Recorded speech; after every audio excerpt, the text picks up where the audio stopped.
ദാവീദിനുണ്ടായ മരുഭൂമി അനുഭവങ്ങളിൽ ദാവീദ് ഒരിക്കൽ ഇങ്ങനെ പറഞ്ഞു: എൻ്റെ ഞരക്കത്തിൻ്റെ ഒച്ച നിമിത്തം എൻ്റെ അസ്ഥികൾ മാംസത്തോട് പറ്റുന്നു. ഞാൻ മരുഭൂമിയിലെ വേഴാമ്പൽ പോലെ ആകുന്നു. 102 സങ്കീർത്തനം അതിൻ്റെ 5-6 വചനങ്ങൾ. മറ്റു പക്ഷികളിൽ നിന്നും വിഭിന്നമായ ഒരു പക്ഷിയാണ് വേഴാമ്പൽ. ദാഹിച്ചിരിക്കുന്ന വേഴാമ്പൽ ഒരു കുളത്തിനരികെ അതിനെ വിട്ടാലും അതിൽ നിന്ന് ജലം കുടിക്കാൻ അതിന് കഴിയില്ല. ഒരു പാത്രത്തിൽ നിറയെ വെള്ളം വച്ചാലും അത് കുടിക്കാൻ അതിന് കഴിയില്ല. കാരണം അതിൻ്റെ ചുണ്ടുകൾ പ്രത്യേകതയുള്ളതാണ്.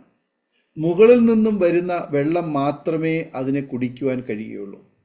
ഉയരത്തിലെ വെള്ളത്തിനായി കേഴുന്ന ഒരു പക്ഷിയാണ് വേഴാമ്പൽ.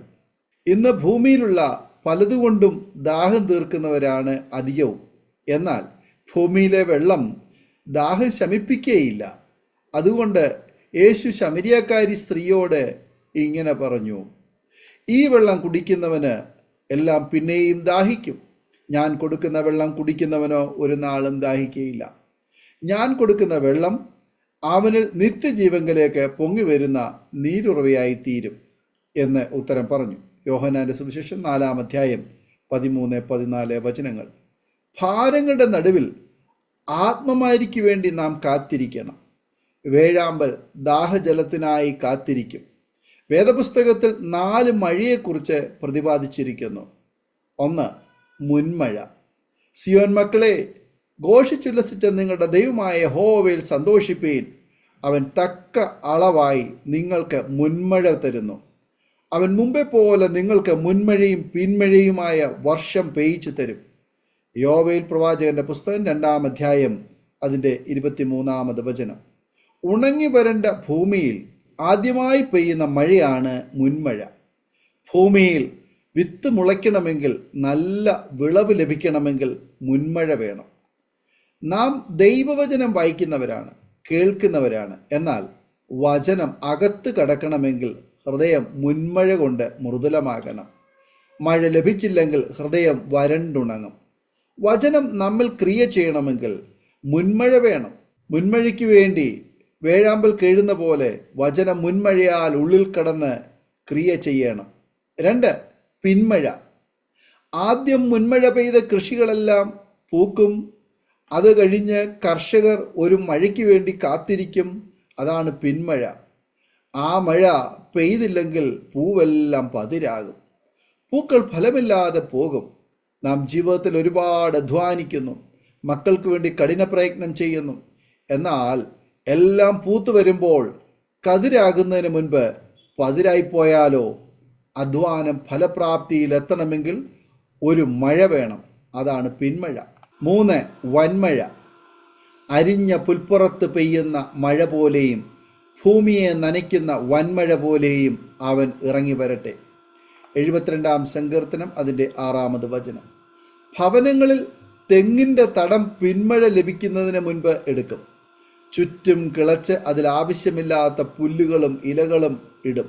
കാരണം വൻമഴ പെയ്യുമ്പോൾ ആ ജലം അതിൽ അനേകം നാൾ കിടന്ന് പുല്ലുകളെയും ഇലകളെയും നനയ്ക്കും. ഈ നനവ് തെങ്ങിന് വളരെ നാളുകൾ അത് ലഭിക്കുവാനിടയായിത്തീരും.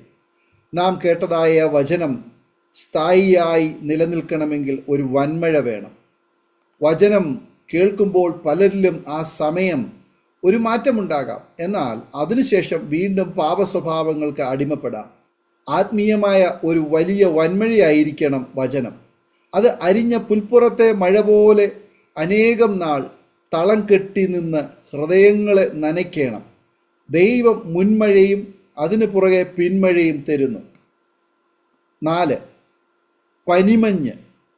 ദൈവം ആകാശത്തിൻ്റെ മഞ്ഞും ഭൂമിയുടെ പുഷ്ടിയും അനവധി ധാന്യവും വീഞ്ഞും നിനക്ക് തരുമാറാകട്ടെ. ഉൽപ്പത്തി പുസ്തകം 27-ാം അധ്യായം അതിൻ്റെ 28-ാമത് വചനം. നമ്മുടെ വീട്ടിലെ ചെടികൾ പലപ്പോഴും വാടി വീഴാറുണ്ട്. എന്നാൽ രാത്രി മഴ പെയ്യാതെ തന്നെ രാവിലെ ആകുമ്പോൾ ഇലകളെല്ലാം നേരെ നിൽക്കുന്നത് കാണുവാൻ കഴിയും. എന്താണതിന് കാരണം? ശബ്ദമില്ലാതെ ആകാശത്തു നിന്നും പെയ്ത പനിമഞ്ഞ് അതിനെ നനച്ച് ജോസഫിനെ യാക്കോബ് അനുഗ്രഹിച്ചതുപോലെ അത് ഒരനുഗ്രഹമായി തീരുന്നത് കാണാൻ കഴിയുന്നു. നമ്മുടെ ജീവിതത്തിൽ കഷ്ടതകളും ഭാരങ്ങളുമാകുന്ന മരുഭൂമി അനുഭവങ്ങളുണ്ട്.